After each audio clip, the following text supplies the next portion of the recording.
Thank you. All right.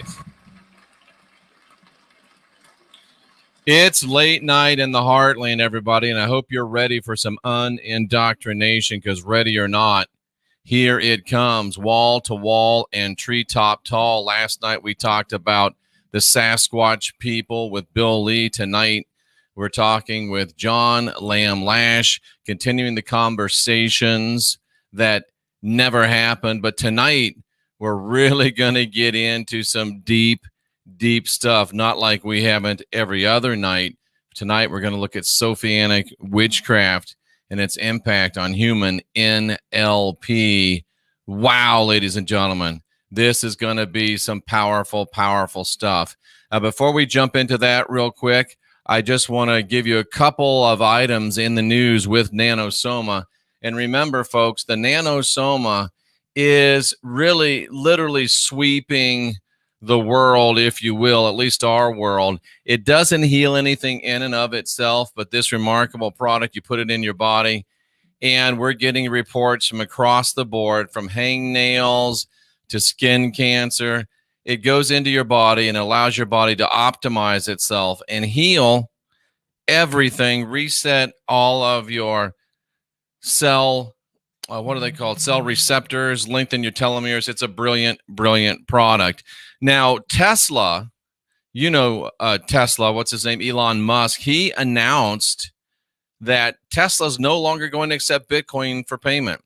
Tesla will no longer accept Bitcoin for payment, which is interesting in that he just purchased, $1 billion worth of Bitcoin or something of that magnitude only a few weeks ago. And now they are no longer going to take Bitcoin as payment. Makes me wonder, my tech ace, my IT ace has shown me receipts where upwards of 71% of Bitcoin are controlled by the CCP.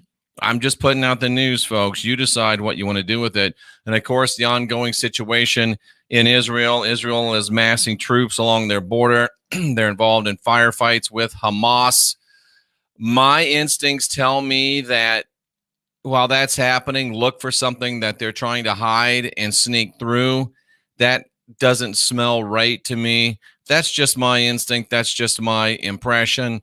Yeah, there's a lot of rockets, red glare, bombs bursting in air. But look, the magician's going, look over here, look over here. You might want to look over there and just see what's actually going on. And we'll wind this little in the news with nanosoma with Biden. Joe Biden has signed an executive order about cyber security. Does that make anybody feel safer? No. Makes my pucker factor go way up, to be frank with you, because this is what I do. This is what I am. And whenever the government, we're here from the government, we're here to help. Especially if it is Biden-Harris government trying to help, I'd like to say thanks, but no thanks. So keep your eyes on that. Remember, JeffreyDaugherty.com. If for some reason you can't find me someday here, we are also on Twitch right now. Glad to see you. D-Live, back and running. Good to see you. Trovo, good to see you. Twitter, good to see you. So we're trying to expand our reach. And, of course, Monday night, we'll be going on terrestrial radio in Utah and Georgia, but we're not going to talk about that right now. What we are going to talk about is our guest, John Lash. You have been privileged to hear John and listen to John all these weeks already. And you know that he is, without a doubt, the greatest living scholar of the ancient mysteries, the ancient mystery schools. I would say our best comparative mythologist and an expert on the origins of Gnosticism and the Gnostic thought. So with that, I want to introduce to some of you and present to the rest of you a man I'm happy to call my friend, Mr. John Lash. John, are you with us? I believe so. Can you hear me? You are. I can hear you well. Well, the first thing I have to say, Jeffrey, is it's another nice mess you've gotten me into. Do you know that line? from Laurel and I Hardy? do know that line. Did you know that's the Mandela effect? I did not know that's a Mandela effect. Right. The variant is, it's another fine mess you've gotten me into. Oh. Well, John, I didn't do it on purpose. What did I do? Well, you mentioned the Sasquatch. I'm thinking of seeking refuge with them from the dementia of the human species. Yes. Yeah. We all are. Have you looked into the Sasquatch at all? Because as we listened to our expert last night, he's not your normal Sasquatch guy. He is in telepathic communication with the Sasquatch, and they are all about the earth. They're all about Mother Earth. They have a very deep connection. Have you heard of any connections between them and Sophia at all? No, I haven't, but I'm aware of the more trustworthy and sane research on the Sasquatch, Bigfoot, which goes in that direction and appears to indicate a remnant of what is called an atavistic species, perhaps, a Neanderthal type. And certainly, though, they can be very unusual animals, it appears. Absolutely. Humanoid animals. But, of course, to have the connection with Sophia is not merely the sense and the intuition and the wish to be one with nature and to be in communication with the birds and the bees and the clouds and the mountains, but there is a noetic vein.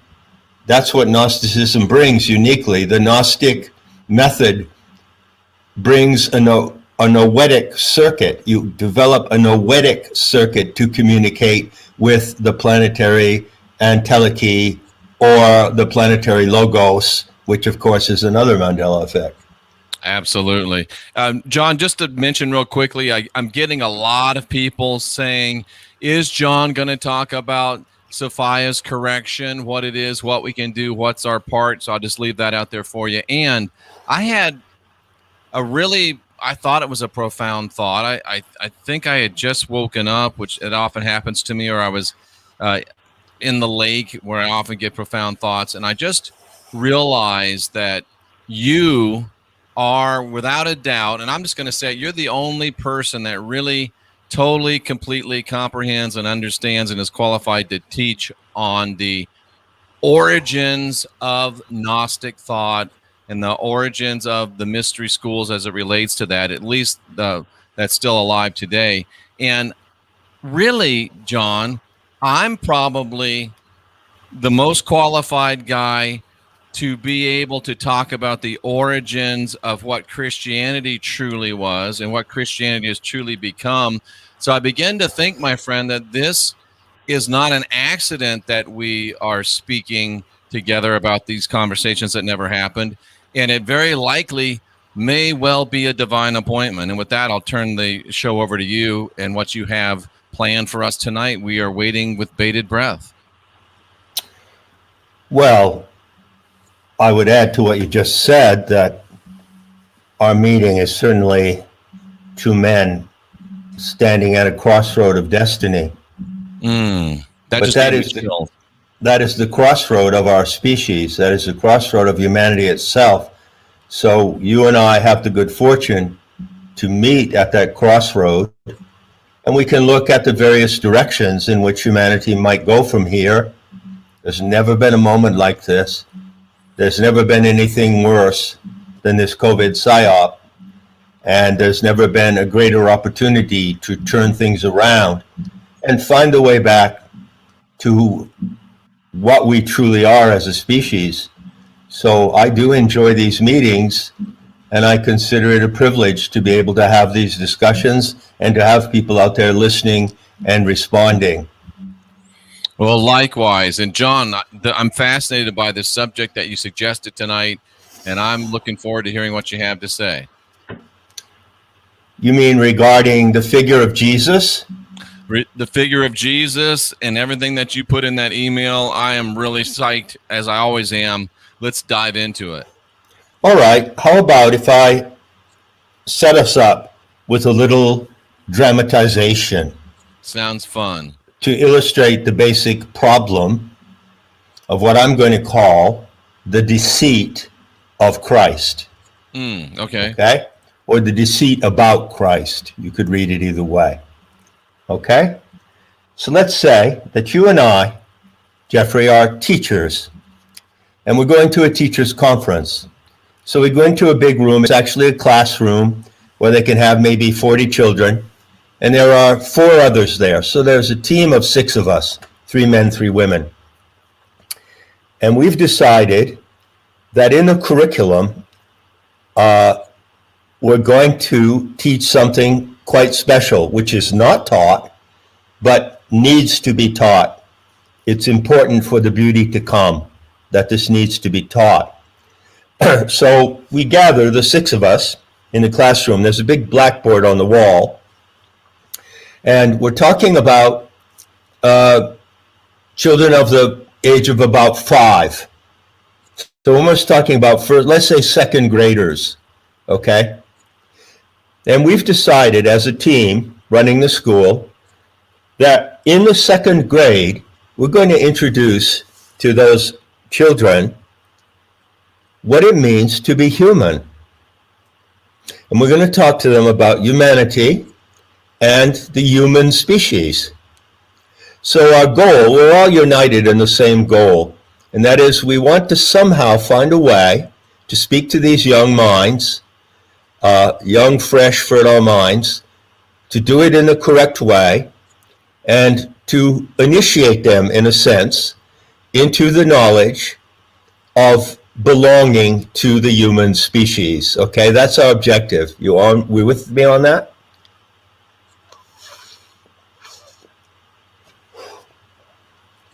You can hear me, right? No, you can't hear me. I can't hear you. I'm sorry, I was muted, so I didn't do anything distracting. No, we hear you just well. You're wall to wall and treetop tall. Okay, so one of us gets up, might be you, me, one of the others, and we say, okay, look, these are children, and they like pictures, and we know that pictures are very powerful. We have this concept in modern time of an icon. Now, in the ancient past, and through most of history, an icon was like a religious term, right? A religious icon in the Greek Orthodox Church. But we know today that an icon is a little image on your computer screen. It's very important because if you want to access an app, you have to know which icon to go to and you click it. So we want to give them an icon to click. So how are we going to do this? So one of us stands up and goes up to the blackboard and says, okay, suppose we start like this. We say, listen, children, you all know what cats are. Cats are wonderful, and we just love those cats. And have you noticed, of course you have, that there are many different kinds of cats. There are Maine Coon cats, and there are Siamese cats, and there are many, many different kinds. But did you know that all of those cats belong to a single family? And that family is called the species. And the name of the cat species is the feline species. So I stand on the board and I write the word feline, and then I say, in order for you to show the children this, that they'll remember it, I draw a little profile of a cat. Everyone recognizes a profile of a cat, right? That icon, that little design is the feline species. Okay, John, next. By the way, are you an artist? No, I wish I was. I've done some drawing in my life. I've drawn a lot of constellations mainly. Right. Because that's where I work. So then we say, okay, next, dogs. Oh yeah, how we all love dogs. And you know, of course, children, that there are many, many kinds of dogs. There are Chihuahuas, there are big German Shepherds, there are poodles, there are spaniels. But again, did you know that all these dogs belong to one great family? And that is called the dog species, and it's the canine family. So I write canine on the blackboard, and I draw a silhouette, little icon of a dog. Everyone recognizes it's a dog, right? Right. So I'll continue. Do the same thing with horses. Oh yeah, we love horses, different kinds, palominos, ponies. Well, did you know, children, that all horses belong to the great family of equines? So I write Equine, and I draw a silhouette of a horse. Now I stop, and or whoever it is who's in front of the blackboard, and looks at the other members and says, okay, now we go to the human species. How are we going to do that?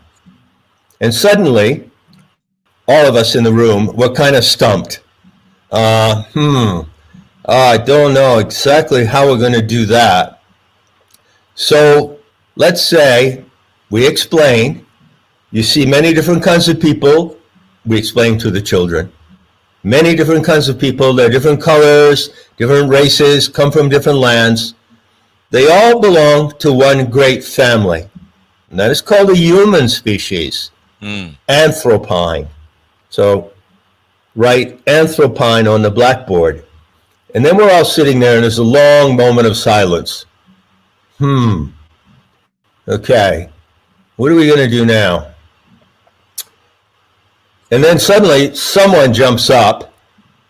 Let's say they were a Christian. I'm not pointing the finger at you, by the way, but someone jumps up. Well, I'm not anyway, so don't worry. Right, I know that. And they say, I've got it. And that teacher goes up to the blackboard, takes the chalk, and draws a picture in a simple line drawing of a tortured man on a cross. Ugh. And then he says, yay, that's it. We've got it. That's the icon of the anthropine species. What could go wrong? Right? Right. That's where we start. What could go wrong with having the image of a tortured man to symbolize divine love? It's just so bizarre that we ever got to where we are. Isn't it? Oh, it you know, John, sane people don't think this way. Rational people don't think this way. No, but unfortunately, as you know all too well, and far better than me, there are so many rational, intelligent people who adhere to that icon. Yes. So I would like in the conversation this evening to look at the representation of Jesus and Jesus/Christ, and just peel it back layer by layer and see what is really going on with that person or with that entity, to try to, once again, deprogram and unindoctrinate from whatever might be associated with it that is not healthy and not sane. Sounds good. Okay. So we'll do this as a Q&A because honestly, and I'm not faking it here, I'm going to ask you some questions, and I really don't know the answer to these questions. First question is, and we're going to be generalizing a bit, but that can be useful if you do it well, okay? In general, would you say that Christians attach importance to the historical existence of Jesus? In general, I think if you ask most of them, they would say yes, but as a practical matter, most Christians have very little or no understandings of the historical Jesus and very little to no motivation to have any of that on their own because it's not pushed by the clergy. In fact, it is greatly discouraged by the clergy. Yeah, I figured it was something like that. You know, any intelligent person who has the determination could take, I would say, maybe a year and go and look at those books, and there are a number of, there's probably 3 at the top, which have seriously investigated whether or not Jesus lived as an historical person, meaning, is there any verifiable evidence? And there have been excellent books written on that, going back to the middle of the 19th century. Indeed. Right? Indeed. So it's there if a self-declared Christian wants to investigate it.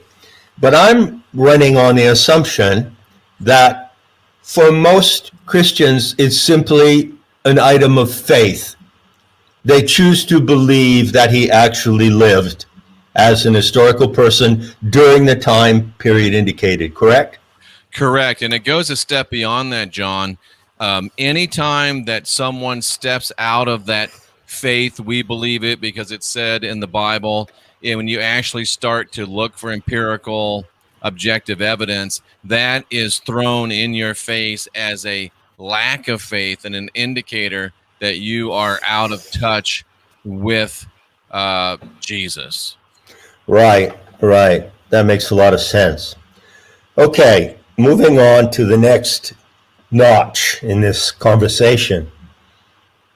By the way, the word notch in ancient Greek is charagma.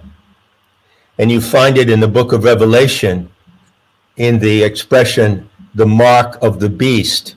I remember your talk on that very well. Right. It's actually the charagma of the beast, the notch. So we're going to proceed from one notch to another. Okay? Okay. Second notch is, well, given that we accept on faith that he, evidently a man, not a transsexual,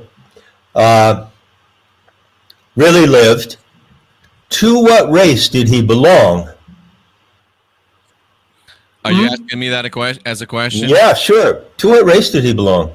Well, we're told that he belonged, I guess, if we go back to the classroom, the human race, we're told specifically he came from the Yehudans. Right, that he was Hebrew, right. A Yehudi of Yehudi. Right. Okay. Right. Yehudi is singular, I think, and Yehudim is plural. Now, John, in general, for that race, do you prefer the term Yehudi or what's the term you use that starts with the XE? Xenosh. Xenosh. Which no, one? Xenosh, Xenosh is a term I use specifically when we're in the Gnostic framework of discussion, of discourse, okay? Gotcha. Well, as a matter of fact, getting back to the scene in the classroom, Yehudi is not a race. It is a breed, just as we were saying, well, there are many cats of the feline species, you know. So what is the race of the Yehudi? I bet you that you could ask 10,000, maybe 100,000 Christians that question, and they wouldn't know the answer. I bet you're right. Probably if any of them would venture a guess, they'd probably say Semite, Semitic, something like that. Right, but Semite, as we know, is not a racial designation, is it? Not at all. It's a language designation. Absolutely. So the Yehudi were Semite language speaking peoples in the Middle East. And the figure of Christ, if he existed historically, appeared in that breed, but the race of the Yehudim is called Armenoid. Armenoid, okay. Yeah, Armenoid. So what is the Armenoid race? It's a race that has been mysteriously, it has slipped out of the categories of race for some odd reason. Generally, we say, well, what are the races? You know, well, Caucasian, Negroid, and Mongoloid, meaning Asiatic, right? That's a very crude designation. But actually, there is another race. It's the Armenoid race. Fascinating. And they are people generally of white skin, light-colored skin, and they are actually an Asiatic race. Some people call them Asiatic Turks. And that race, which came out of what is now Turkmenistan, which is on the border of Iraq, I believe, Iran and Iraq, they came down across the plains from Turkmenistan, from the heart of Asia. They're an Asiatic race, and they populated in the Fertile Crescent and in the Middle East and around the basin of the Mediterranean. And so they produced many different breeds. Arabs belong to the Armenoid race. So Yehudi and Arabs are of the same race, but they are different breeds, okay? They are cousins. Fascinating. And so also the Bedouin, the dark-skinned Arabs are of this same race. So there are both light and dark-skinned people among the breeds of the Armenoid race, you see? I do. So this figure, let's say, just to play along with the narrative, appeared in the tribal group of the Yehudim among the Armenoid peoples of the Middle East, some of whom are black, which explains the Sephardic Yehudim. Okay, so it includes both the Sephardic and the white-skinned of that breed, right? Okay. Wait, would you call that are you talking about, has Ashkenazi come in yet, or is that down the road? Yeah, it comes in a little more. Ashkenazi, in my understanding, hey, I'm not infallible here, but I've taken great care to build up this picture, is a term that I would apply to a particular offshoot of the Yehudim that occurred largely through the Khazar phenomenon. Yep. And when they were expelled from their lands in the Middle East, they went to Khazaria, and then from there they spread into what is now Poland and Russia, Yep. and they interbred massively, and that produced the Ashkenazi variation. Excellent. Okay? So next question is, given all that, well, we could just as well be a couple of anthropologists sitting here discussing this. However, the faith of Christianity goes beyond anthropology because it says, all right, maybe he was really of that race. He had to be of some race. And maybe all that is true, but there was something very special about him because his parentage was not normal. That's fair. I think that's a fair statement according to the Christian myth, at least. Thank you very much. So now is the question. Well, what do you mean by not normal? Oh, well, some Christians, and here I'm going to put the question back to you. I'll put it as a question. Do some Christians believe that the birth of this figure was a supernatural event, that he was not merely the son of a mother and father? Well, John, I think in the modern tense, and certainly 99.99999, and we could go on, percent of people not only do believe, but it is a requisite belief to have that the parentage, the birth of this figure called Jesus Christ is absolutely 100% a supernatural event. Okay, good. I agree with you. That seems to be the case. Certainly, without doubt, Christian theology and Christian salvationist ideology rests on that premise, doesn't it? That's probably the basic premise of the salvationist philosophy. Okay, let's accept that premise, and let's go another couple of notches, see where it takes us. They say, okay, so that means, first of all, that the child in the manger, which, by the way, as I pointed out, is an image not inherent to Christianity. It was taken from the pagan or Canaanite religion of Tammuz, the shepherd who fell in love with the goddess Astarte or Astaroth. So that's a pagan myth, and the image of the child sleeping in the manger comes from the image of the young shepherd sleeping in the manger in the stable. So let's say, okay, so we're looking down at this child. Now, what do we see when we look at this child? What are we told to see? Well, we're told that we're not looking at an ordinary child, right? It's the Christ child. It's the Christ child. Well, hold on a second. So he is the Christ from birth, right? The Christ child. But wait a minute. Hold on a second. That's not consistent with their own narrative. Because according to the narrative of the New Testament, the various four confusing and contradictory narratives, I'm sure you would agree. Yes. Yeah. Sewn together by the Flavians and Josephus and all those usual suspects. Well, it says that he became the Christ, which means the anointed one. So how did he become the Christ? Well, that happened with the baptism by John the Baptist in the Jordan.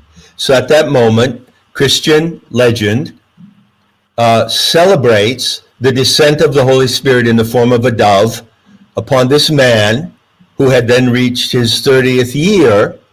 And technically speaking, that was the christening, right? Because Christ means the one who is christened. So was the babe in the manger christened? No. I don't see how that fits together. Nevertheless, Christians are taught to see a Christ child, right? You know, John, it's fascinating because in some of the deep studies that I've done, that baptism by John, if you break it down, was most likely probably the priestly anointing of the Jesus character. So in a very real sense, and I mean, I knew you were good, but this surprises me, that you really have identified that it was at that moment, theologically, religiously, traditionally, that he did become the Christ when he received his priestly anointing. So technically in the manger he wasn't. So that does throw a bit of a monkey wrench into the theological works, if you will, for our Christian friends. Doesn't it? And you know, it's not terribly complicated what we're saying either, is it? Not at all. So let's say that in the designation, the connotations, okay, there are connotations of this historical figure. And if you step back and look at it, I dare to say that I'm being very fair to the Christians, that I am paraphrasing what they actually do believe, you know, the great majority of them. And when you step back and you look at it, you see that there are three identities packed into that figure. Three specific identities. One is the Christ child, believed to be divinely born. The second is the anointed master. That's the incident with John, in which he becomes Christ, because Christ is not a name. Nobody in the Middle East in that time was named Christ. Right. You know, it's a title like prince or president. And then that's the second. And then the third identity that's packed into that is the man on the cross, the Redeemer, the one who sacrifices himself for the salvation of humanity.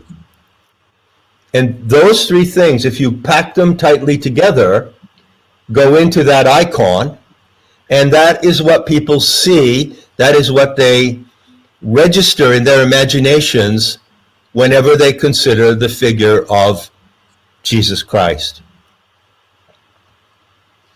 Well stated. I agree 100%. All right, now let's look at the two second components.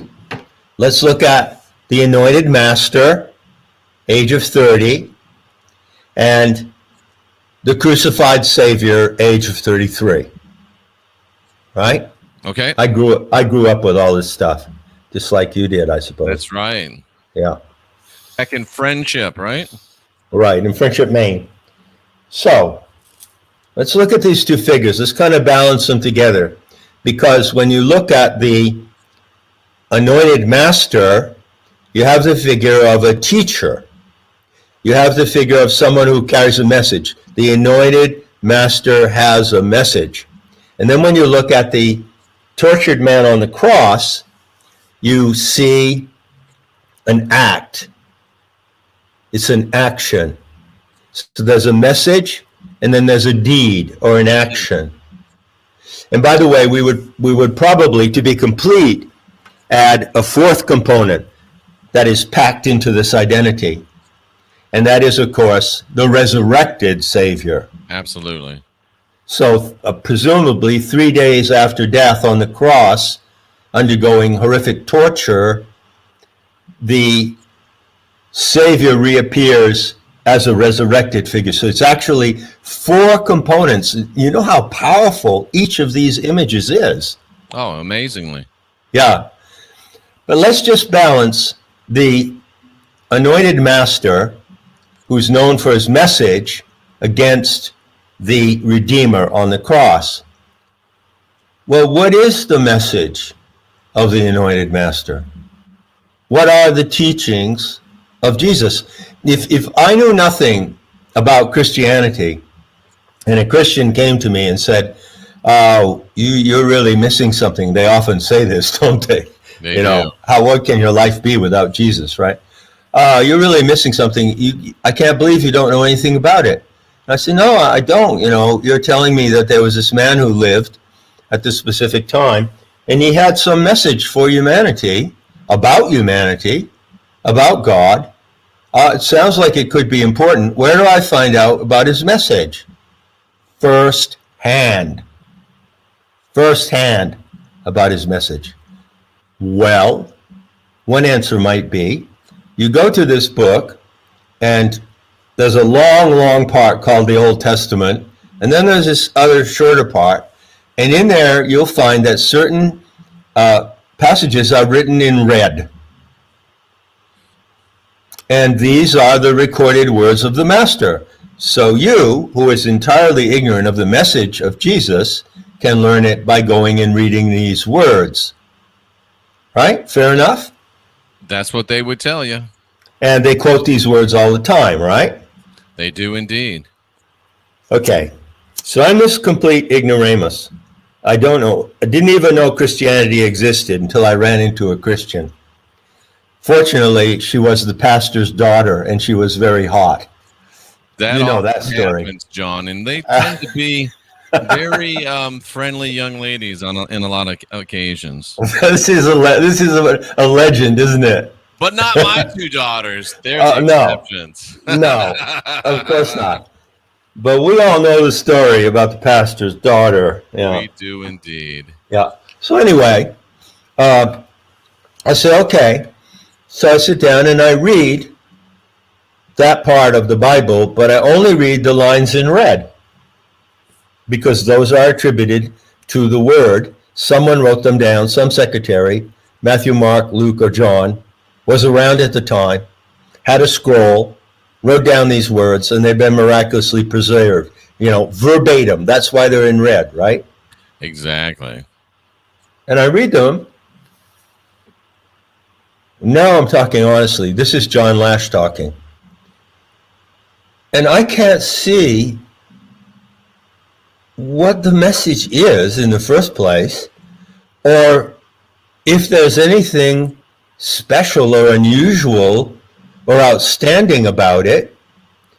But when I read it over the second time and the third time, I find that there are certain parts of that message of Jesus, the teachings, that do appear to be unique to that figure, right? Such as they do appear? They do appear. For instance, love thine enemies, be good to those who harm you and persecute you.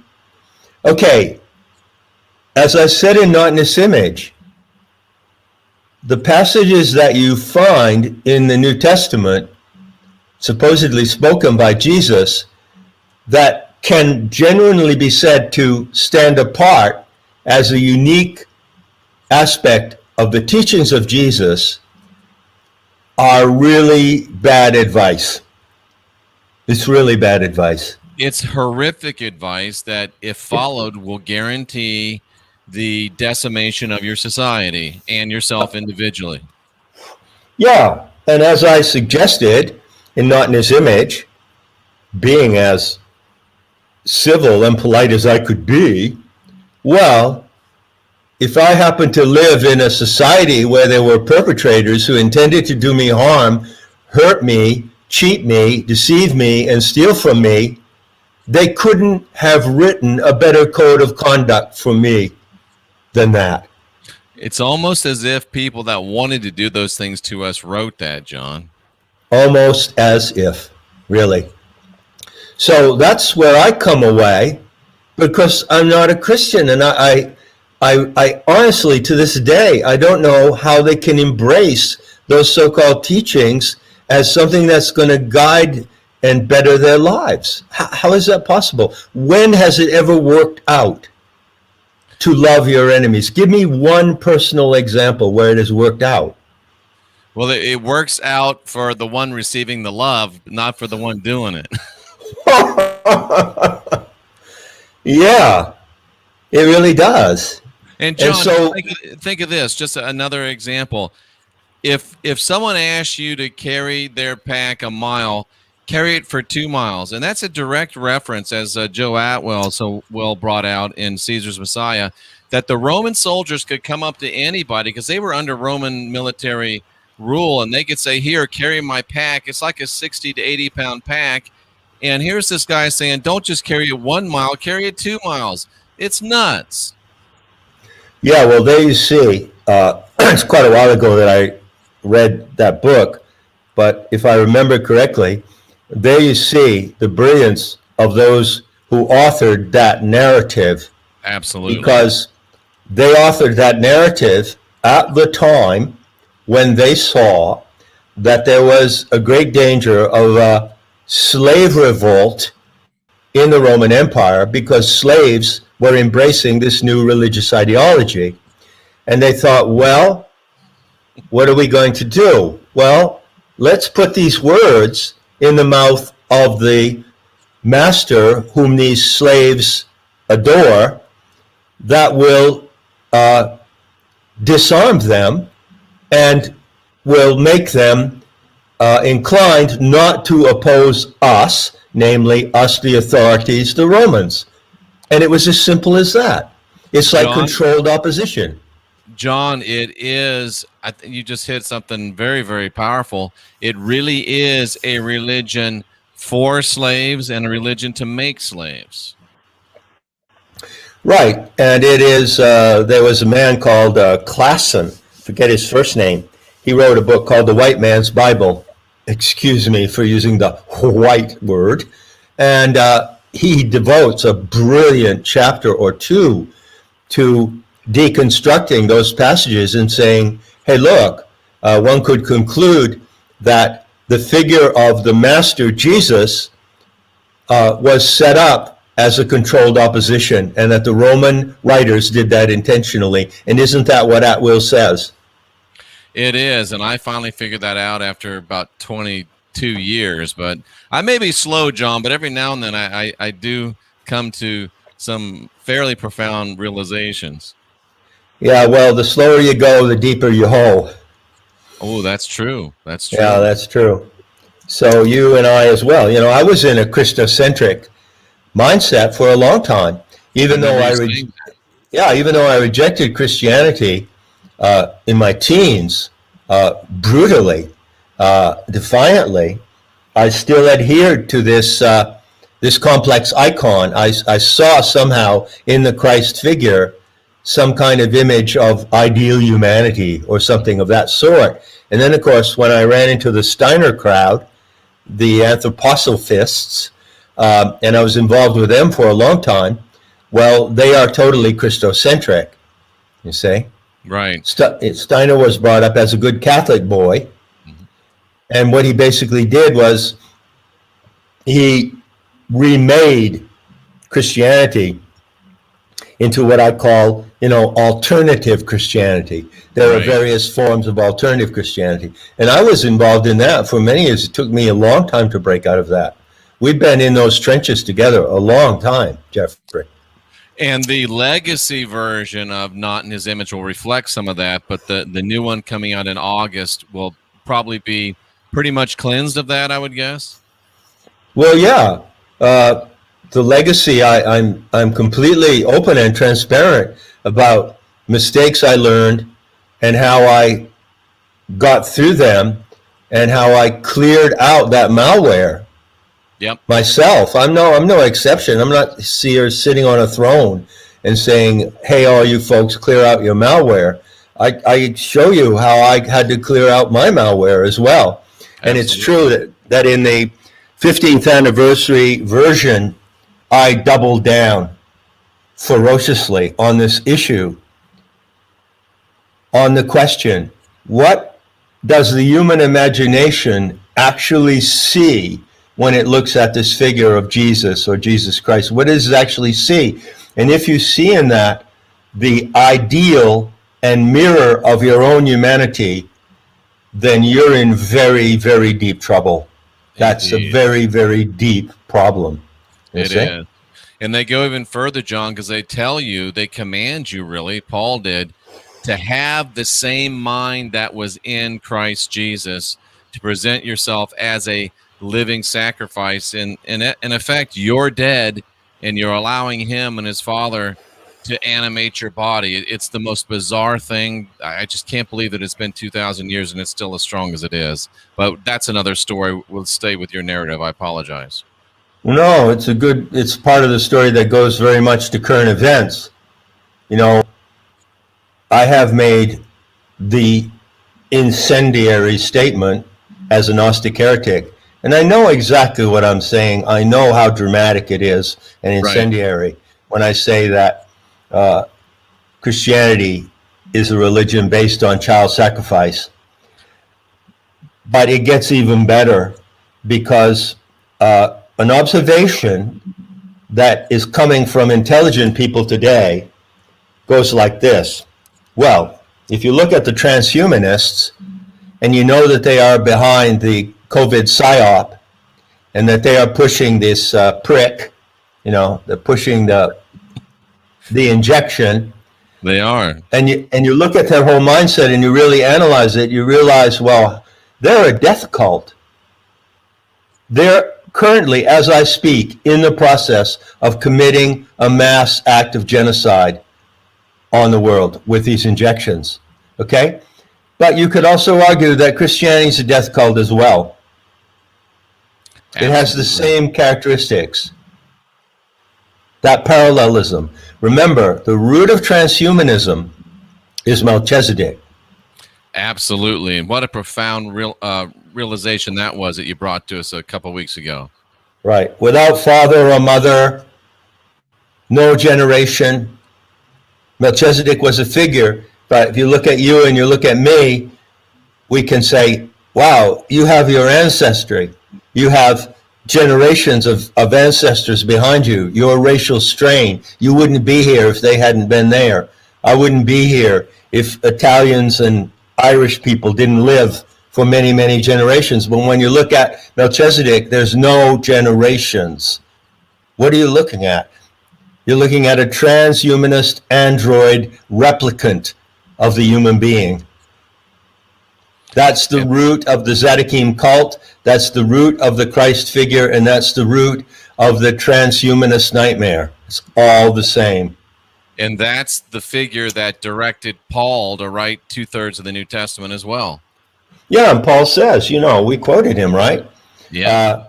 That Melchizedek is the power behind Christ. Absolutely. Think of that statement. If you're a Christian and you've never heard that, say that again, John, if you would, please. Paul says himself, I can never remember if it's in Romans or not. I think so.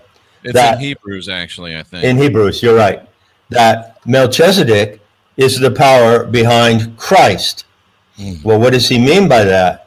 Well, he means that Christ is a title, meaning the anointed. And in order for someone to be anointed, there must be an anointer. And the anointer is the absolute authority. Because without an anointer, there cannot be an anointed. So what Paul says is true. It is correct, you see. Yes. And I think that line is lost. I never heard that line when I was in Bible school and Sunday school. That line is like one of the most powerful lines in the New Testament. And you won't hear it. You won't? You won't. I never heard it preached in 25 years in Christianity. I never heard one person preach about Melchizedek. Well, Melchizedek is a big figure in the Dead Sea Scrolls. And Melchizedek is today, to this day, recognized by the top dogs in that religion, the Talmudic rabbinical scholars, as the guardian angel of Israel, of the country. Amazing. Amazing. And in the, very interesting, this is a little something that comes up, and I want to really clarify it, because it's one of those things that can send people spinning off in the wrong direction. Dead Sea Scrolls have a designation for Melchizedek. They say that when the end times come and the great judgment is inflicted upon humanity by the Almighty, that Melchizedek will appear as a warrior angel, and they call that the Nasi. Oh, yeah. Nasi. Now, that's an Aramaic or Hebrew word. Please, I implore you, do not associate or slur that word with the N word. There is no association. It's spurious. Don't do that. All right. Excellent. Thank you for that. So, we're looking at the teachings of Jesus, which are so important. And I'm assuming, catch me if these assumptions are unfair to Christians, that they find somehow in these teachings, in the Beatitudes, which is again is another glorification of slavery, Yep. and the meek shall inherit the earth. Yeah. Oh, and the meek shall inherit the earth. It's probably the single greatest compilation of the whole slave religion in one setting. And it is indeed. And also, I'll give you this translation. Jesus said, and the meek shall inherit the earth. And Klaus Schwab, Satan Klaus, as people call him, the head of the transhumanist Great Reset program, says, you will own nothing and you will be happy. It's the same message. It's exactly the same message, John. How profound is that? I've probably done 10 shows trying to show how Christianity and communism are the same thing, and you just did it in one statement, and it's so succinctly and so powerfully. Thank you for that. Yeah, not only that, but there was a very influential man. His name was Rabbi Stephen Wise, W-I-S-E. The name stolen from the name of the wisdom goddess, by the way. Ooh. Because her name is wisdom. She is wise, right? Absolutely. So Rabbi Stephen Wise was a political activist and influencer of tremendous power. He had direct access to presidents, all of the power players, and there used to be a clip, I haven't been able to find it lately, of a rally that was given at Madison Square Garden in New York. Excuse me. And it was given at a time when there was considerable resistance in the United States to the U.S. going into World War II. Mm-hmm. And one of the valiant and brave advocates of not going was Lindbergh, Absolutely. the famous aviator, right? Yep. So it was a critical moment, and there was a huge rally organized at Madison Square Garden, and the main speaker was Rabbi Stephen Wise. And he said, and this is a quote, I stand before you not speaking as a member of, my group, my tribe, but I speak to you as the conscience of humanity. Can you imagine that? And that's what they think they are. They think that they are the conscience of humanity. They do. And his speech had a great influence in bringing the United States into the war. Well, Rabbi Stephen Wise has also been quoted accurately, I believe, as saying, "Some call it communism, I call it Judaism. I rest my case." Absolutely. There's no doubt. They're the same thing. They're three expressions of the same thing: Christianity, Judaism, communism. But the good news is that we're living in the moment like no other moment in history when all of this is coming out in the wash. I mean, wouldn't you agree? It is. It is. No doubt about it. I mean, here are you and I talking about these things, both from a rather deep background of study, and not just study. We've been involved in those belief systems. We've tried them out, okay, and we came out of them, right? So Yes, we sir. have all this background, we have all this experience, trial and error, and yet what we're saying right here in this conversation is open to plain common sense. And so there's an opportunity to look at what communism is. How many Americans, realize how close their country is to falling to communism?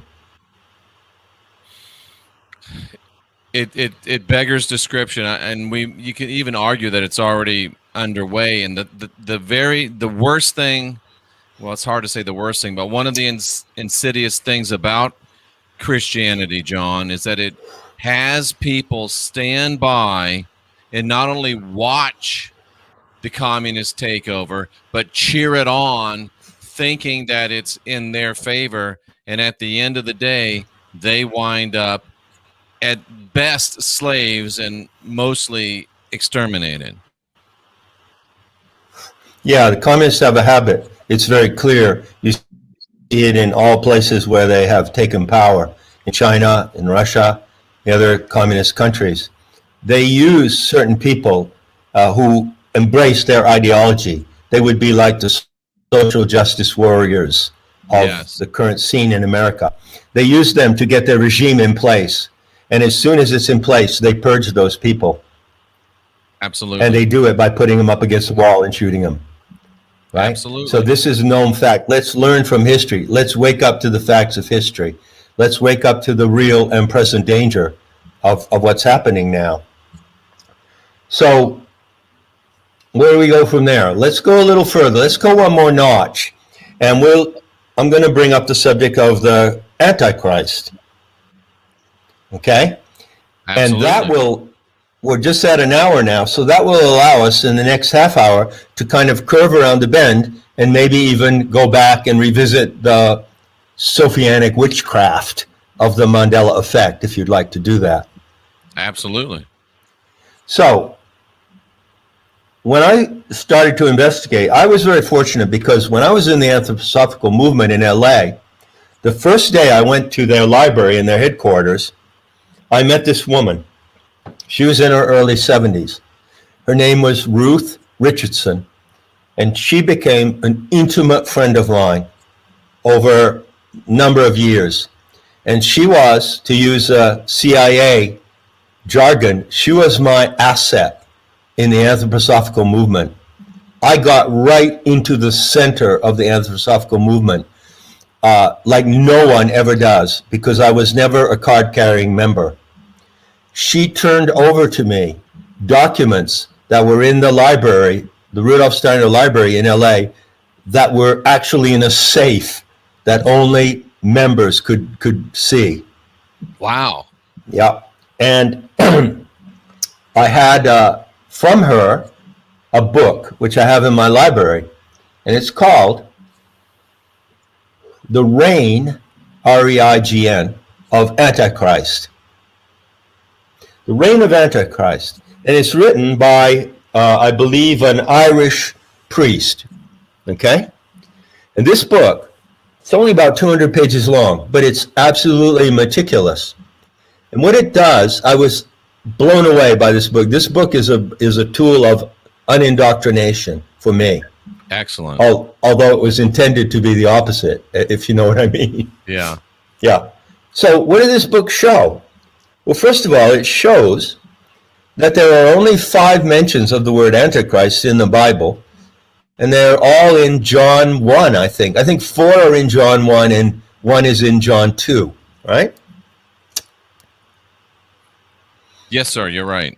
Yeah, it's not in the Old Testament. It's only in the New Testament, and it comes through the words of, drumroll please, Saul of Tarsus. So, this book, The Reign of Antichrist, shows how everything that is today, everything that term connotes today, it's a heavily loaded term. Wouldn't you agree? One of the most heavily loaded terms in Christianity. Yeah, without a doubt. Without a doubt. Well, We're everything. talking about the term Antichrist still, right? Yeah. Okay. Everything that is in that term is actually not originally in that term at all. It's developed by first, second, third, and fourth hand attributions. And he shows how this developed chronologically.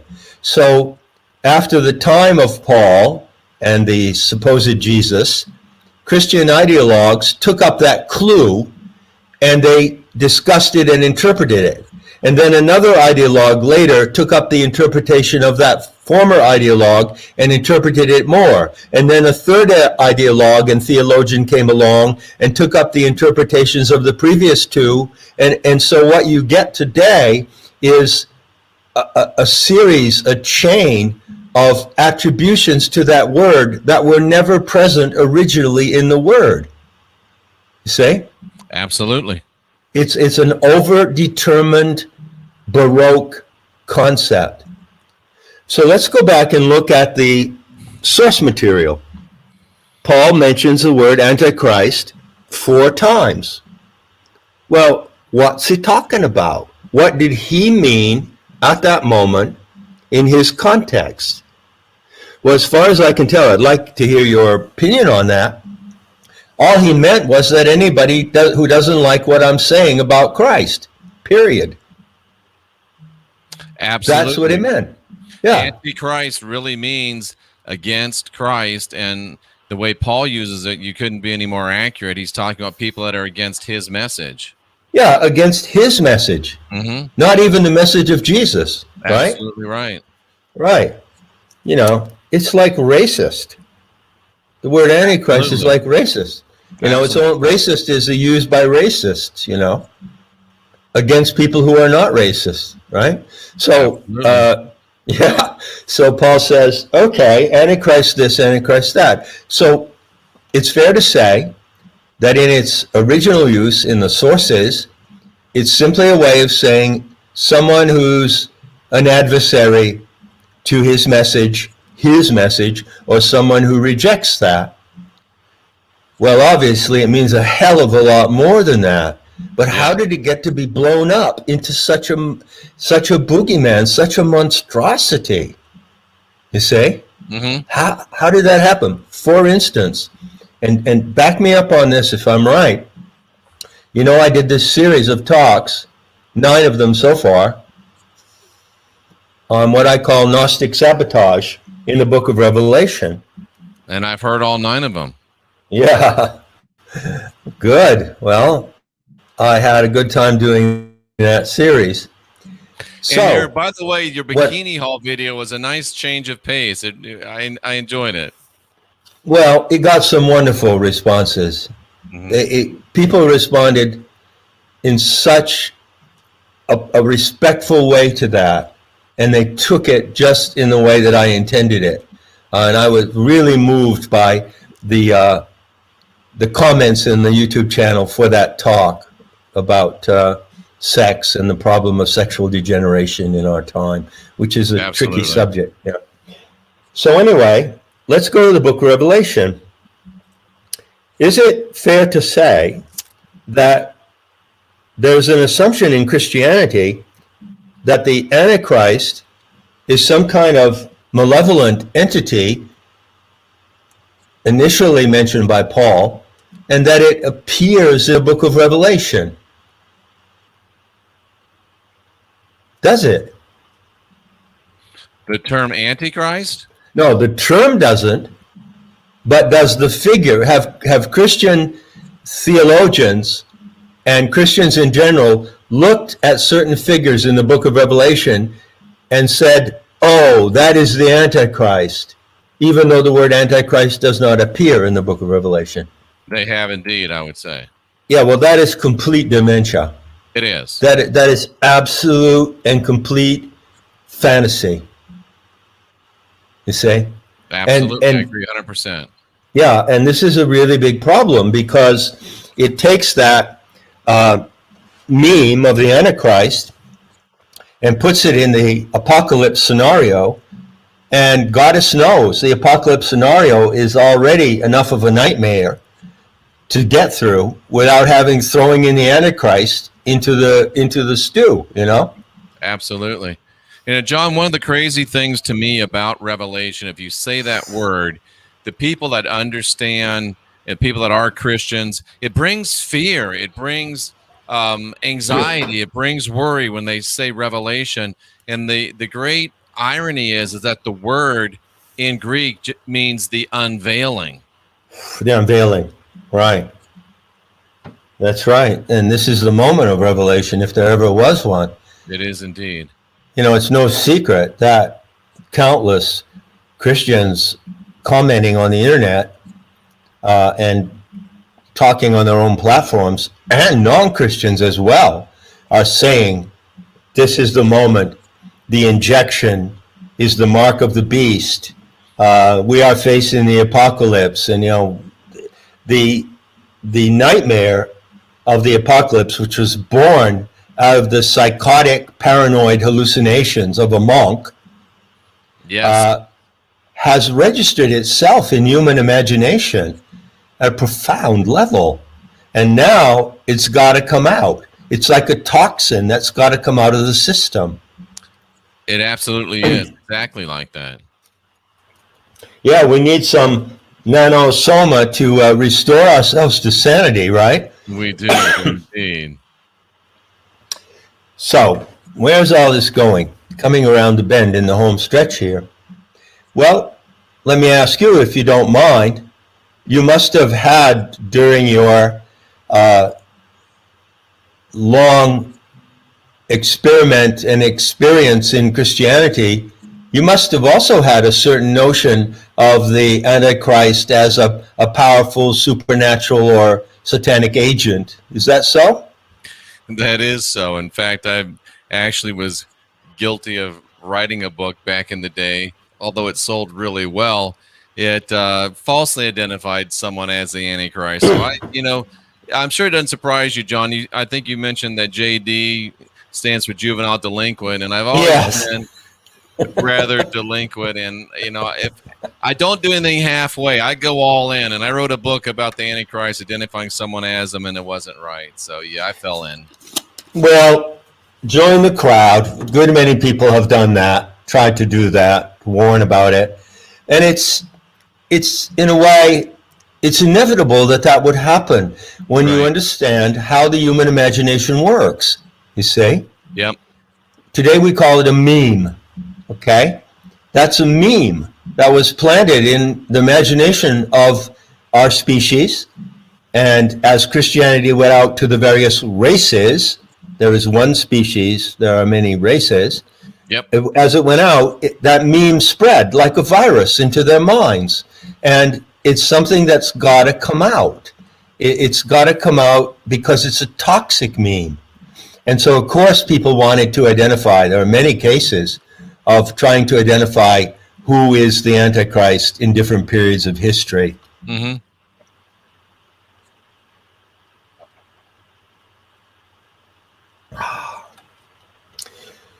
So, I think we're doing pretty well. Just had a big drink of water. It sounded like you needed it. I often thought of when we were later in my years in Christianity, when, how at a birthday party you'll do the, pin the tail on the donkey. I often thought of pin the tail on the Antichrist because, anybody that it becomes a world figure invariably is going to be labeled the Antichrist by many people. Well, let's take one last shot at that. let's try again, respectfully, to represent accurately what many Christians today believe when they look at world events and they see the Antichrist in some figure, like what? I don't know, Klaus Schwab, whoever, I don't know, Elon Musk, you know. Obama has been a popular one, even Trump. Even Trump, right. What are they doing? Where is that taking them? To me, it's as if they're like thrashing around, trying to identify the root of this evil that is now in our faces. Remember that Gnostic saying from one of the Nag Hammadi texts: who does not know the root of evil is no stranger to it. Right? Right. So the challenge, the Gnostic challenge, is to see the actual root of evil in the world today. But that challenge and the Gnostic message contains an answer to that. But unfortunately, I would say that many Christians suffer confusion and cognitive dissonance because they are trying to see the root of evil. They give it the name of the Antichrist, but they don't get to the truth. You know why it is, John? I learned this today in my sauna, that one of the big problems is it doesn't matter how many clues you see if you don't know what the crime is. I was going to quote my line. Now you're quoting my line. I love that line. I used it in the Mandela Effect talks. All the clues in the world don't count if you don't know what crime has been committed. That is the problem. Yeah. Yeah, that's what it comes down to. We are living in a time when the transhumanist movement, the transhumanist cabal, which is financial, pharmaceutical, military, media-driven, massive cabal, is perpetrating a crime against humanity. You know, this crime is not over. It's a crime that's being committed. It's as if you one day were upstairs in your bedroom and you looked out at your neighbor's house and you knew they were gone for the weekend. You saw someone pulled up a van and they broke in the back door and they're chucking all the stuff in the neighbor's house into the van. You're witnessing a crime in progress. You're not witnessing a crime. You're not on the crime scene and the crime's over. This is the crime scene. We're on the crime scene right now. And the good news is that the crime is in progress and it can be stopped while it's in progress. But that takes responsibility, insight, sobriety, and it's going to require some of those good people who attach themselves to being Christians to just drop the baggage, because that baggage will not help them overcome this evil that we're facing. And why, if you're it's hard enough to overcome evil, but it makes it impossible if you're carrying unnecessary baggage. I think so. I do, yeah. It's like going into battle with suitcases and baggage. And no one would do it, but yet here we are doing it. That's right. And that's what indoctrination is, isn't it? And that's the result of indoctrination. Indeed.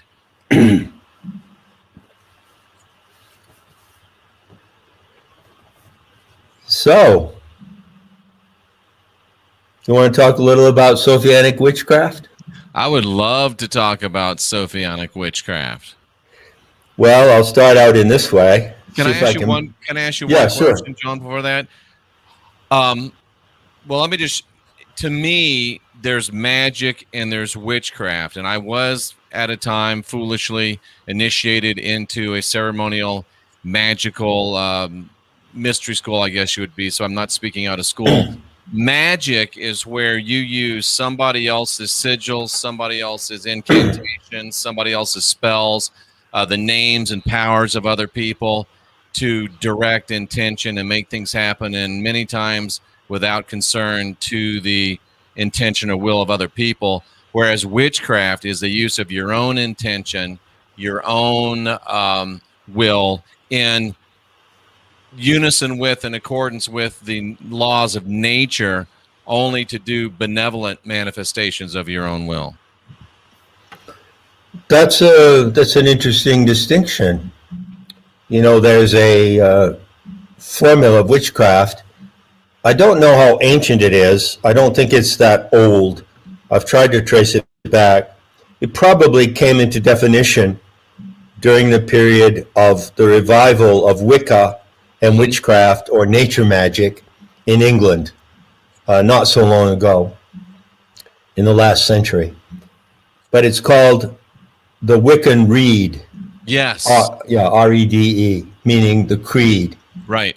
And it says, "Do what thou wilt, and it harm none." Right. Okay? And it harm none. Well, of course, as you probably know, the first four words, "do what thou wilt," are notoriously associated with Aleister Crowley. Right. And that goes into this whole spiral of this delusional system of Crowley magic and all that kind of stuff. But no, it's "do what thou wilt, and it harm none." That's the foundation of Wicca magic in its positive and benevolent sense, and you state that very well. Well, I never make excuses for myself, but I have to say that I do use both words, magic and witchcraft, and I know that they are corrupted terms and they're easily mistaken, but I use them because I like them, and I have, if people have the patience to listen to me, then I can make clear exactly what I mean by those terms. Absolutely. And why I use them. So you see the word witch. I like the word witch because it goes back to very ancient roots, and it goes back to the same Indo-European root, which is W-I-T or W-I-D. So there are many words that have the same root, and that root means wisdom. Yep. And wisdom is the name of the mother goddess, the earth goddess. She is wisdom. That's her name. So you have wizard, witch, wit. Wit is a form of wisdom. It's the comedic form of wisdom. And so I attach myself to that meaning, and I try to keep what I say about it, on a clear track. Now, magic is another matter. This is how I define magic. In two ways. First of all, the founders of what later came to be known as the Gnostic schools of the mysteries were of the Magian order. Mm-hmm. They were the Magi, so they are the Magi that you find mentioned in the narrative of the Christ child, Supposedly the three Magi came to visit the Christ child. Well, That word Magi is, again, not unique to Christianity. It is taken, stolen, and used for the purposes of the biblical narrative. But the Magians were the root order of the Gnostics. So again, it's a root. It's the root of the word magnitude, magnificent, magnify. So what is magic? It's magnification. That's what it is. So everyone knows that they have their own will and their own intention. And they use their intention to live in life. They use their intention to make a meal, to take a journey, to create something, to write a book. Now, when you can use your intention and magnify your intention, you're performing magic. Absolutely. And so, how do you magnify your intention? Well, this is where the Gnostic intel gets very precise. I've been teaching since 2008, which is what I call planetary tantra. And I defined it originally as interactive magic with Gaia. So I defined it. So I love there is Gaia. Yeah, it's lovely. There is Gaia. There is the Mother Earth. She's a living animal, a planetary animal, more like an amoeba than a goat or a giraffe, an amoebic-like animal. And she is a great power and a great power source of our lives. So when you practice magic to magnify your own intention, you combine your intention with her intention. That's what causes the magnification. You can't magnify it on your own. I think that that's a false premise of many systems of magic. They claim that by doing rituals, repeating certain phrases, lighting candles, drawing sigils or whatever, that those actions alone magnify your intention. I don't subscribe to that principle at all. To me, the magnification of human intention comes in one way only. It's through the coupling of your intention with her intention. Through the coupling of your mind with her mind. That's the magnification. That's the magic. Very powerful, John. Very powerful. And I would agree that, and if you can successfully couple your intention with hers, then you're going to have some very powerful magic, aren't you? Well, there's a number of people around the world today, I can't say how many, who have chosen to experiment, because this is experimental. Nothing like this has ever been, no system of magic like this has ever exactly been proposed before, you see. A form of Gaian magic based on the Gnostic teachings. And it works, and there's a lot of proof that it works in the lives of many people. But to finally make my point really clear, I always emphasize that there is a specific technical term for this kind of magic, and it's called autogenics. Autogenics, okay?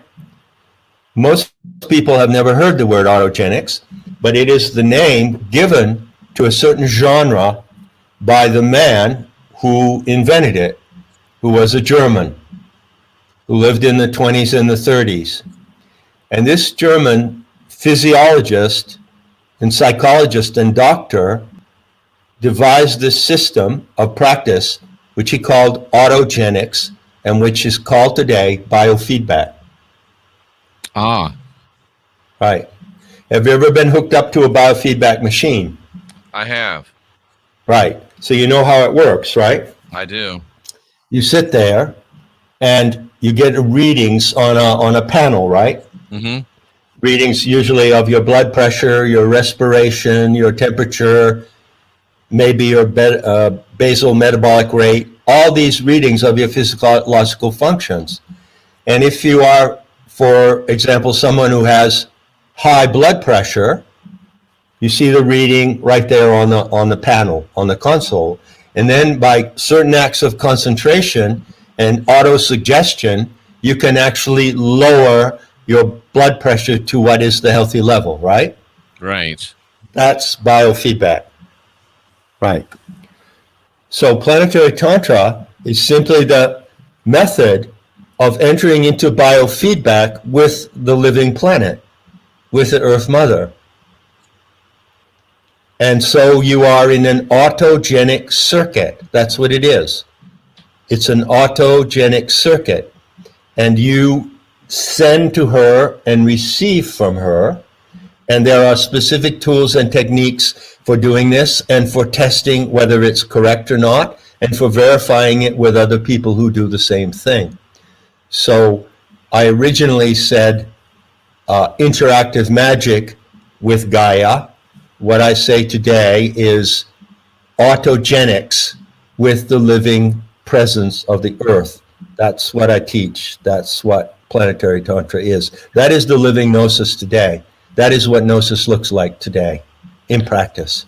So it sounds like I need to dive very quickly and very deeply into nemata.org, where I'm now a member. Sure, but there's a page on Nemata, there's a visitors page, which you don't have to be a member to access. And there's also the Planetary Tantra page, which is Course 16. And I said from the beginning in 2008, when I started to pull this all together, that Planetary Tantra would always be free.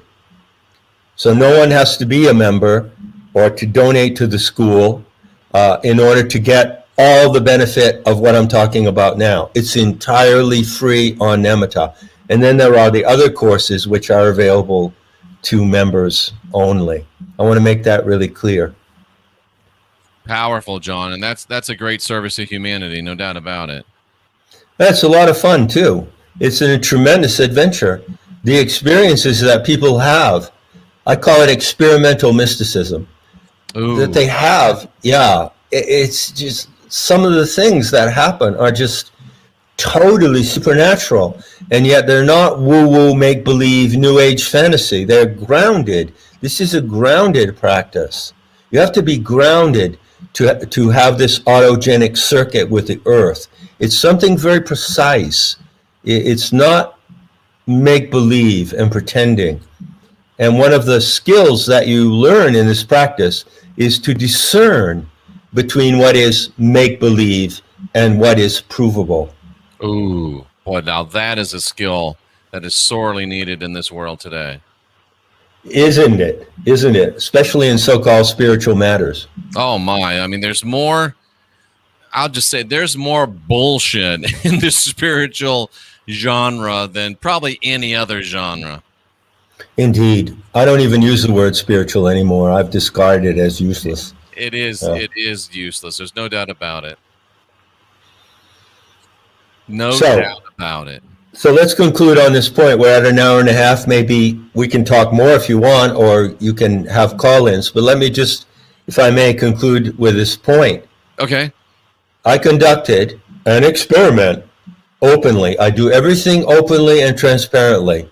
Okay?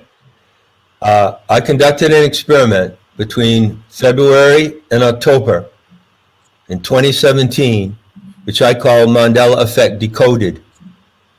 Right? It consisted of about 70 talks. That's probably almost 100 hours, and 200 or 220 pages of illustrations and text to back it all up. I considered, like I've said in our other talk, something like 85 specific instances of the Mandela Effect, and I decoded them, and I knitted them together into messages to show that there was a message coming through this bizarre anomaly of memory, okay? And what I proved in the Mandela Effect was that she, the Earth Mother, the intelligence of the planet, has actually hacked into our world at the most superficial and banal level, and is actually signaling us there. And when you learn to recognize how her mind works and how she communicates, then you can signal back and you can develop this autogenic circuit of feedback, and that is the supreme connection to the spiritual or the supernatural, in my opinion.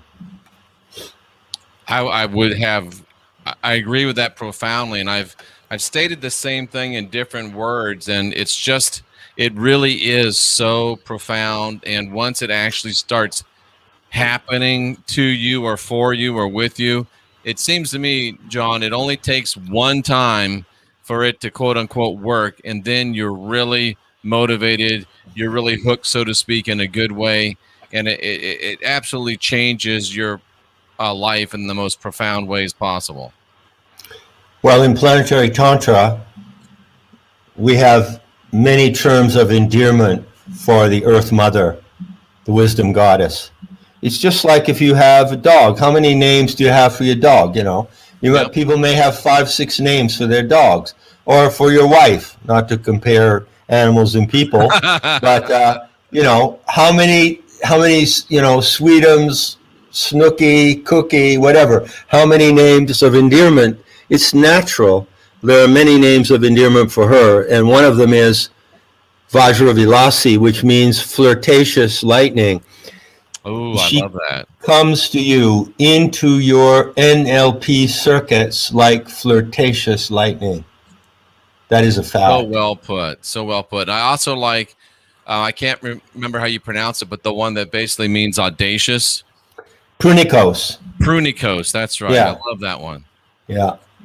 Love it. You want to take a couple calls, John? Sure, why not? Ladies and gentlemen, a rare opportunity. It's 913-279-0831. 913-279-0831. If you can be polite, if you can be interesting, get on the horn right now. Call, and you'll be live with John Lamb Lash as soon as you pick up the phone. So call in, don't waste time, and like Fish would say, have a tank and don't suck. Again, it's 913-279-0831, and it's also scrolling along the bottom of the screen. So we are ready. John, I appreciate you so much being here and doing this. And while we're waiting for the calls to queue up, could you just go ahead and share where people can get information about your work? Well, yes. Just go to nemeta.org, NEMETA.org. And that is, you could say, my online school. So Perfect. on that school, you can study 16 different courses if you want to. And it's quite a wide assortment, quite a banquet of things to study and learn. But not just intellectually. These are things that you bring into your life. You bring into the theater of life, and you practice these things in life, even though you may go to the internet school to find them. I always emphasize that they are not in the virtual. They are for living in real life reality. And the second direction I would give, and I would advise to everyone, concerns the story of our Divine Mother. Okay? I often say that it's normal and natural to human beings that when you love someone, a wife or a friend, a husband, you come to know their life story as well as you know your own. And the events and incidents and trials and triumphs in the life of that person are as important to you as your own life story. That's love. It's the same thing with the Earth Mother, the Divine Mother, the planet. If you want to love her, then learn her story. And you can learn that story by going to Sophianic Myth, SOPHIANIC MYTH, Sophianicmyth.org. And there you'll see a beautiful 4-minute video introducing her story. And if you enter email address and username, you will receive every 4 or 5 days one of the episodes of her story, to a total of 9 episodes. And that way you learn the story of that which is the source of your life. This divine presence that is here in front of you now, it's not in some other world. It's not intangible. It's material. It's sensorial. Right in front of you. That's the difference in the recognition of Sophia. She is here in nature. She is not somewhere beyond the natural world. So learn her story. And also I'm happy to say that due to a student of planetary tantra in Australia, we can now offer audio readings of those narratives, of those 9 episodes, so you can listen to them as well. And they will be available free on Nemeta. Excellent. It's late night in the heartland. You're live with Jeffrey Daugherty and John Lamb Lash.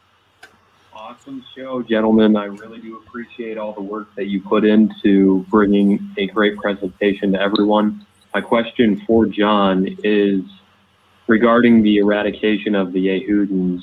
Are you open to the idea of final solutions, or is that something that will be handled by Gaia? No, it will be. Question, John. Yeah. Beginning. Yeah, great start. Take it from the top, my friend, as I try to do. Great question. It is incorporated in her correction, but at the same time, her correction cannot be achieved without a measure of human participation. So lately, I've been balancing together two memes or two themes, correction and resolution. So resolution is that part of correction that humans have to achieve on their own terms. It's our part that we give to it. She cannot fulfill her correction entirely on her own. So, what about this idea of elimination or extermination? Well, the way I see it is that historical record clearly shows that there has been a reaction to that particular group over history that has repeated itself over and over again. You know, it reminds me of the joke, gee, I was thrown out of 200 bars in Tampa, Florida. What's wrong with those people in those bars, right? Exactly. It sort of reminds me of that, right? This is a very great problem, historically speaking, and it is now at its final stage. It is now at its final stage, but what can bring it about and how is it going to come about? I would say that it's coming about from different directions. The resolution is forming in the conscience of people around the world to face this particular specific source of evil and deceit. And what the opportunity of today is going to bring about that resolution, because it's one thing to say, oh, there's a group of people over there and maybe it would be a good idea to exterminate them. But it's another thing to realize that you are the people who are targeted for extermination. Mm. And once that realization starts to filter through this vaccination program, through the adverse effects of these vaccines, once the big picture starts to come into view, and people realize in all races, in all countries, hey, we're the ones who are targeted for extermination, then the tide will change. Then the ground will be established for handling that very, very, very great problem. Wow, very well stated, John. I appreciate that. It's Late Night in the Heartland. You're live with Jeffrey Daugherty and John Lash. John and Jeff, this is John in Tulsa. I just wanted to call in because I'm really enjoying the show and hearing what John and you have to say. I am have always been very close to nature and to animals, especially. I'm the kind of guy that will just, if I see a turtle in the middle of the road, I'll pull a car over and move him where you don't get run over. I do that all the time. And I feel this connection with the creatures and the animals and the creation. And it's just something spiritual with me. I mean, I can't explain it, but it's just there. And I think that's where it's at. It's really, and I see the Dalai Lama and some of those people that they believe that they'll move earthworms and things to keep from killing them, you know. And I can tell you one experience I had that was very traumatic and spiritual. A possum got hung up in my garage door when it went up and got the cord, the wire on that thing, and cut him in half, and he was dragging himself off. And I was so traumatized by it. I had to take a hammer and hit him in the head, and it was the hardest thing I ever did, but I just had to put him out of the misery. And, you know, I just couldn't see this thing crawling off into the woods and cut in half and just suffering like that, dying. So I don't know what you think about all that, but that's just where I'm at. Thank you, John. Appreciate Thank you very much. It's extremely relevant what you say. There is a huge component in the Gnostic practice today about human empathy for animals.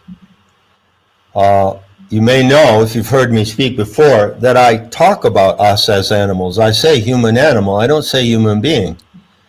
To me, animal is not an insult, oh, they were acting like animals. That concept has to be corrected. We are an animal species among other many millions of animal species.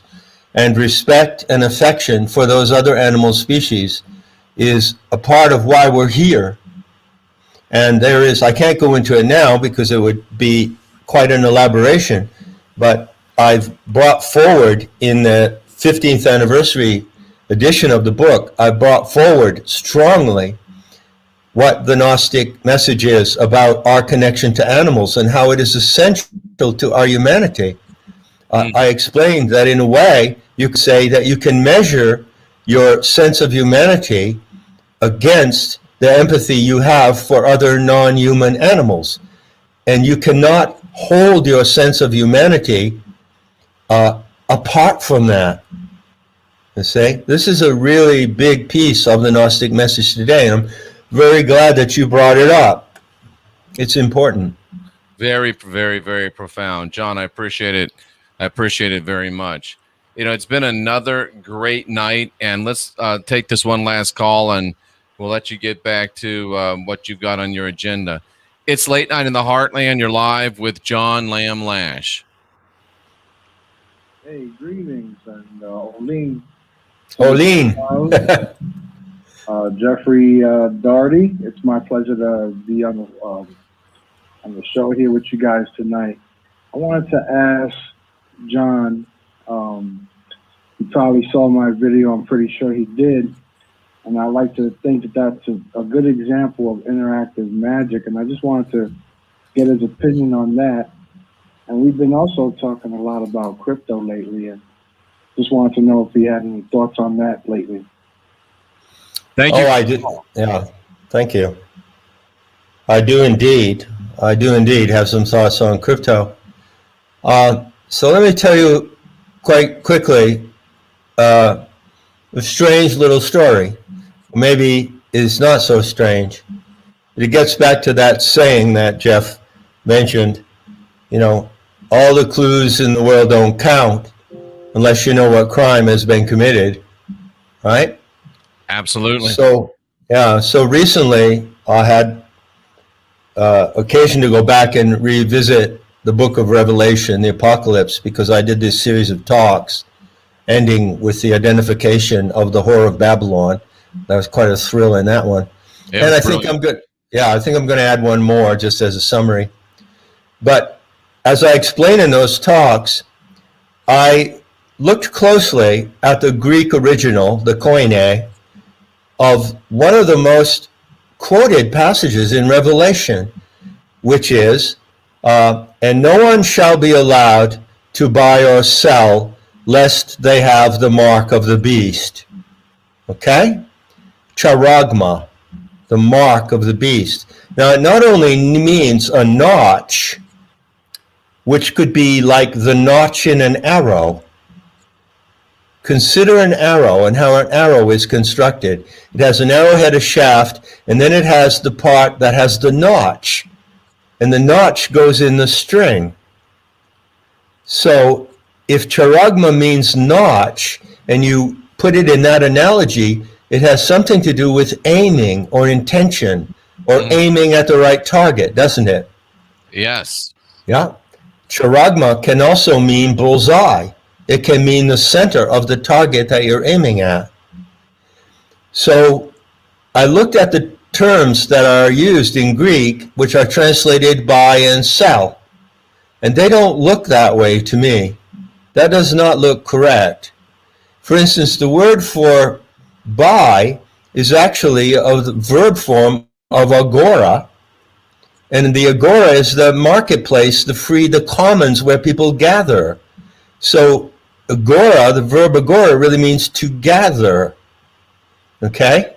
And then I looked at the word for cell, which I can't quite remember what that is now, and I looked at the root of it and went back, and I said, well, you could just as well translate it as trade. So how about this? None shall be allowed to gather and trade unless they share the aim of the beast. That's how I would translate it. And of course, the beast is Sophia herself, the planetary animal mother. Yep. So it's an interesting coincidence, getting back to the gentleman who brings up crypto, that I began to really give my close attention to crypto exactly at the time that I was putting out in public this translation of this verse. And I thought, that kind of refers to crypto. Because you see, as long as you're in the fiat currency system, which is run by you know who, right, and which is a mass planetary financial scam of racketeering and fraud and deceit, then you're in the system of buy and sell, and they run the system. But if you go to crypto, you're in a system of gather and trade, and they don't run that system. The only people that run that system are the people that use it, you see? So it occurred to me oddly that you could say, in a way you could say that verse refers to the option which is presented by crypto today, and there are problems with crypto, and I have questions about it, but the option to get out of the buy and sell Rothschild financial mafia system and manage our own economy. And if there's anyone who wants to manage our own economy, it's the Mother Goddess. That's why we're here. We're here to manage nature, to manage social relations without interference of a righteous third party.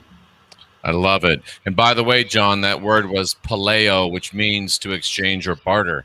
Yes, that's right. Paleo, exactly. So crypto is quite a phenomenon of our time, and it's something definitely worth learning about. And I'm just at the beginning of learning about it myself right now. And John, I would appreciate it if you learn anything profound, shoot me an email. I'm in the same position that you are on that if you have a chance. And John, it's been another great week of profundities.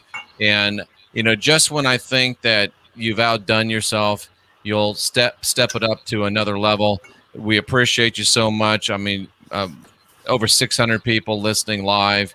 It's always a pleasure to have you. And we're going to be looking forward to next Friday as well, John. Anything that you want to leave in the minds of this great group that perhaps if they're having a cold beverage tomorrow or sitting around the water cooler at work and they have a moment for something to come into their mind, what would you like to leave with them for that, a moment such as that? Well, this is purely personal advice coming from an old veteran of many wars. But I am an American and I love the country. I don't love the government, and I don't trust it. But the land of the free, I come from the land of the free, and my message is freedom ain't free. Freedom is not free, and never, ever take it for granted and delegate your freedom to the authorities.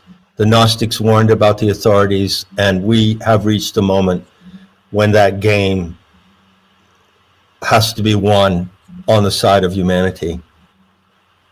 Very well stated. Ladies and gentlemen, John Lamb Lash, these are conversations that never happened. We appreciate you being here so much, John. We look forward to talking to you again soon. Same here, Jeffrey. Thanks so much. We'll be looking forward to seeing you in the beauty that is to come. Yes, indeed. All right. Take care, my friend.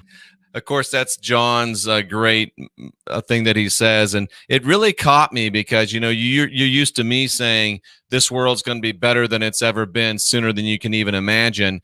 And I'm a little long-winded, but John just says and we'll see you in the beauty that is to come. And it's the same thought, just in a much more succinct fashion from John Lamb Lash. You know, I've done a lot of work over these almost a decade that we've been on YouTube. Well, not quite a decade. I guess it's been about 7 years. But this work that we're doing here with John, JLL, if you will, is among the best that we've ever done. And I think it's some of the most important. And these are conversations that will be remembered long after JLL and JAD have gone the way of all human animals. And we just are trusting and believing. And I know that these are having a profound effect in helping change people's lives. Folks, we appreciate the hell out of every single one of you. This is our last normal late night in the Heartland show. Starting Monday, we'll be knocking off about 11:30 Central Time, because we have to get ready to go on terrestrial radio at midnight. And we'll be doing that in the state of Utah and the state of Georgia to start. And we'll give you more information on that as we go. So it'll be late night in the Heartland here from 10 to 11:30 as usual. And if you want, you can come back at midnight for another 2 hours. It'll still be called Late Night in the Heartland. And we will be airing it on the radio stations. And also I'll simulcast it here on the platforms that we use. So, John, thanks again for being here. And every one of you, we appreciate you more than you know. And I really mean that. I really mean that. And, you know, it's been another great, great week. And, you know, this is Late Night in the Heartland. But night after night, you folks make my day. And I want to express my appreciation for you. And we are the last generation of real humans. We are unindoctrinating ourselves. And we are about to get busy. And we're about to get busy winning. Hashtag winning. That's you and me. I'm Jeffrey Daugherty, the Christian Whistleblower. It's been Late Night in the Heartland. And we'll be back before you know it with more podcast excellence. The world's going to be better than it's ever been, sooner than you can ever imagine.